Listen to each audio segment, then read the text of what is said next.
Hey everybody, welcome back to the channel. I am Cerebro, and today I will be briefly discussing multiplayer and party settings in SAO, Alicization Lycoris. Recently we uploaded our first SAO video for this game, and it has gotten a great amount of views and likes, so if you enjoy this video, don't forget to like and subscribe. And of course, as always, I very much appreciate any and everybody's support. So based on the previous video, I received quite a few questions about multiplayer and party settings in SAO Alicization Lycoris. Mainly the questions were, do you have to always have a party, or you can't just run solo?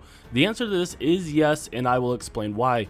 As many of us know, the first season of SAO is centered around Kirito, who builds quite a reputation for being a solo player who progressed through the game way faster than anyone else. So why would Bandai Namco, the developers of the game, make it so you always have to have a party?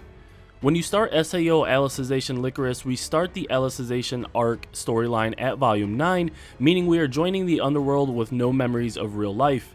As such, we are introduced to Yu-Gi-Oh and Alice immediately, who are important characters in the story.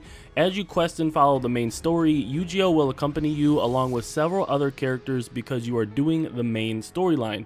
Once you defeat the administrator in the story, which is roughly around level 20 and 6 to 8 hours in for me personally, then you can unlock a lot of different settings, customization, multiplayer, party settings, and much more. Once the administrator is beaten, a couple of quests are finished, and you have single-handedly battled some of your friends, you will then be able to use them in your party. From the main menu, if we take a look at the settings, you can see there are a few characters listed, and you can simply add them to your party either in a safe zone or out in the wild. Now, even though you have unlocked the characters and you can put them in the party, you don't have to have them in the party. I think this was the main question that everybody was asking. Yes, you can play as solo, but you definitely probably don't want to, just because of the way that the combat is based in the game.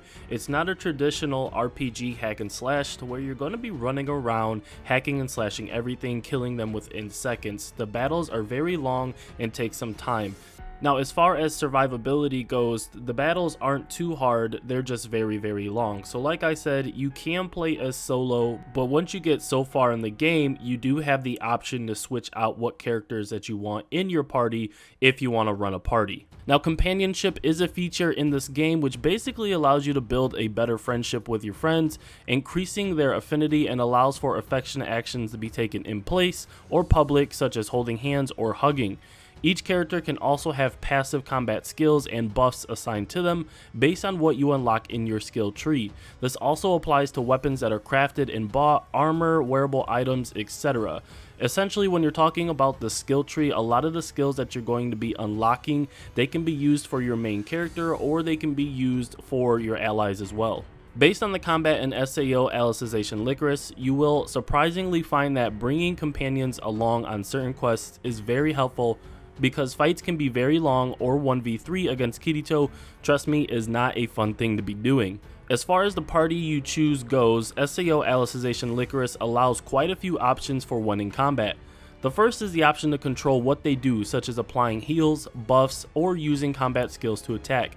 Being that you can do so, you can also strategize attacks so that as you perform a certain skill, so do one of your allies, doubling or tripling the damage and increasing affinity for them. Another good feature is the party order mode, which is one of my favorite, where you can slow down the time while in combat to where the game is completely frozen, and then you can strategize and tell your allies where and what to attack with. Now let's briefly explain the multiplayer mode. Again, multiplayer is not unlocked in the beginning and takes some time to unlock. For me, it was about 8 or so hours. Once you unlock, you can invite friends to come join your party and venture out into the world to do whatever you please.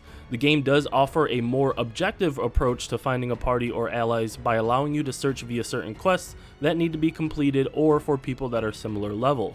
Another option is Quick Match, which seems to just put you in a random server with people, or create your own and have it open while it completely looks for other players to join. While here you can summon your allies or play with others that are there, but you are able to roam around as usual and again do whatever it is that you please. Alright everyone, hopefully this does shed a little bit more light on the party and multiplayer discussion or questions. If you found the video helpful, leave a like and or comment. Also, if you are new to this channel or just haven't done it yet, hit that subscribe button and notification bell. We will be doing more valuable guides and tips for SAO, as well as a lot of other games this year like Ghost of Tsushima that releases next week. Now, if you guys have any comments or suggestions for other videos regarding SAO or any other game that you are playing, go ahead and drop them in the comments as well. I would love to provide valuable guides for you on those certain games. With that being said, I am Cerebro. Enjoy your weekend, and most importantly, keep gaming. I'll see you next time. Peace.